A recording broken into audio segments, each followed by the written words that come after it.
By focusing on the finish, it enabled me to streamline my thoughts and put my words down and structure my paragraphs in a very organized manner, which saved me a lot of time.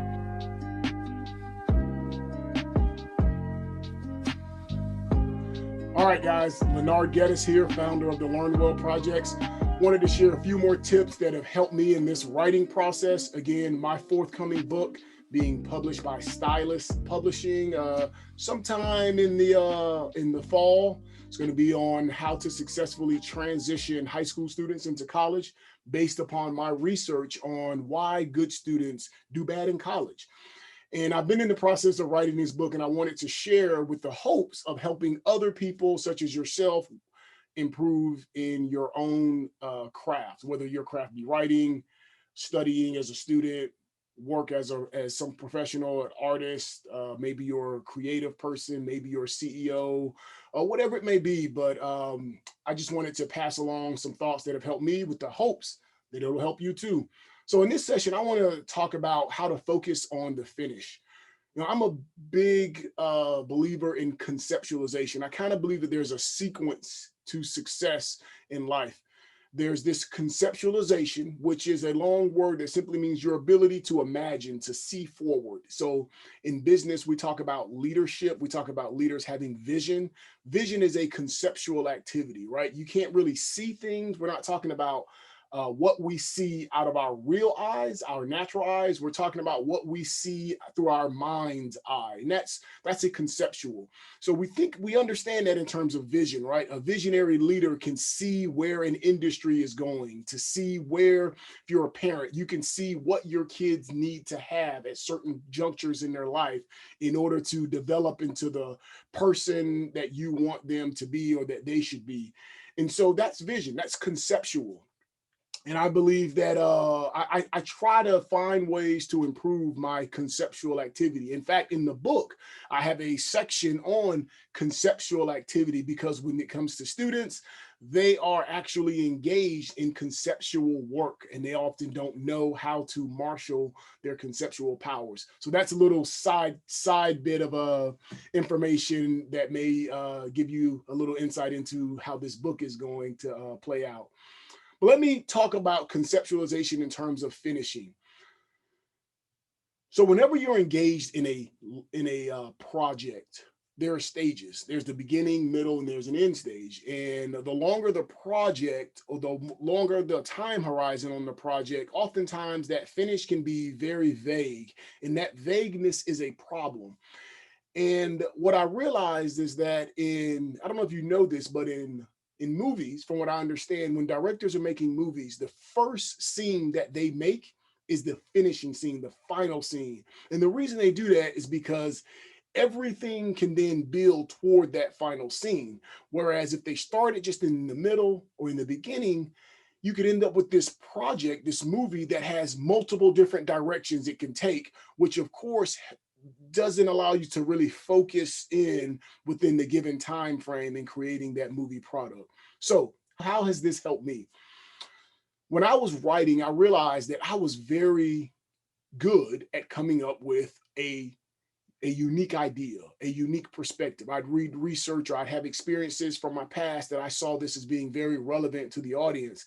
And I would start out writing that particular experience out.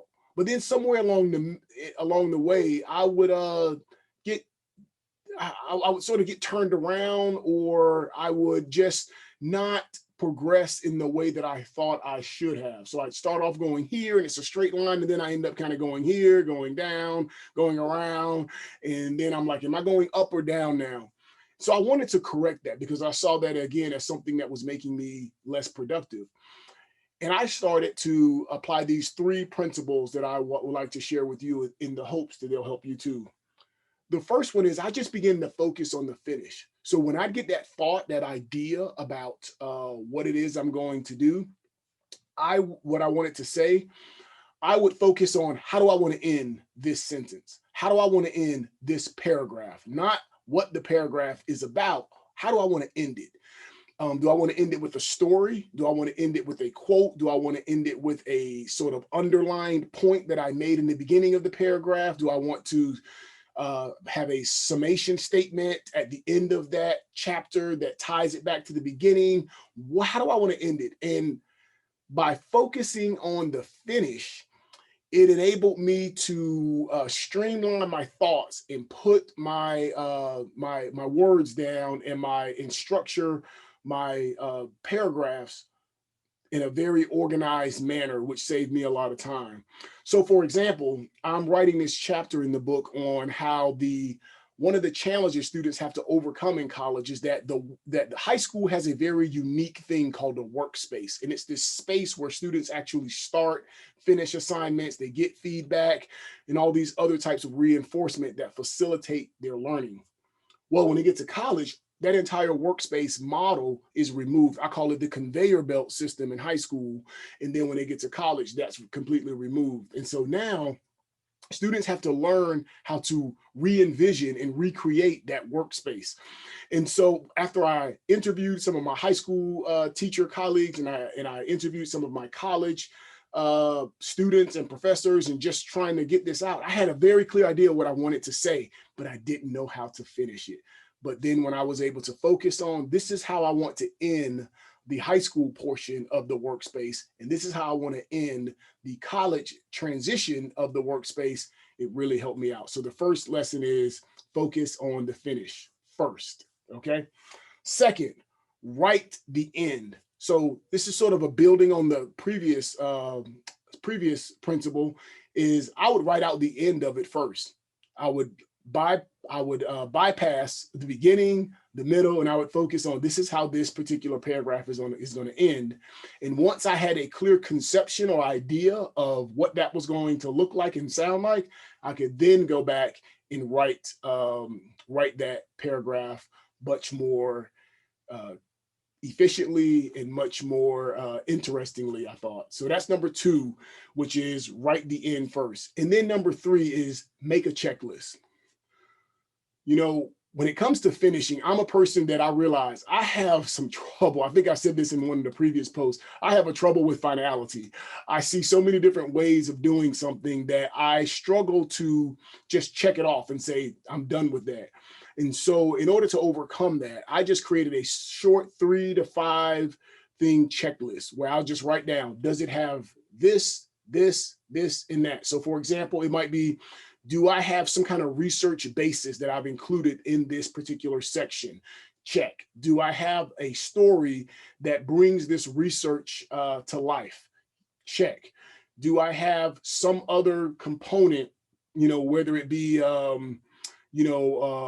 maybe there is a link to a previous statement from a different paragraph. Is that in there? Check.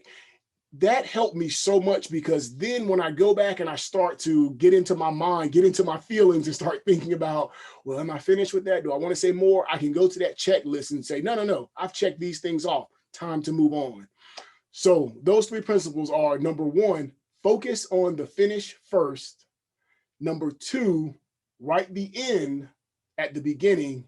And then number 3, develop a short checklist that you can use to verify that you have finished that particular segment.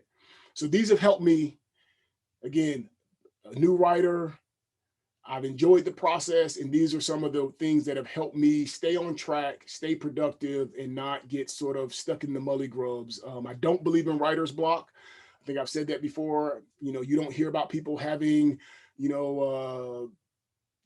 athletes having, athlete's block, or construction folks having, work blocks. I think it's just, you just have to have a process. So I'm developing that, and I hope this is helpful to you. Again, like this video, leave a comment below, make sure you click the notification tab, and do subscribe, because I hope to bring more good stuff to you soon. Thanks.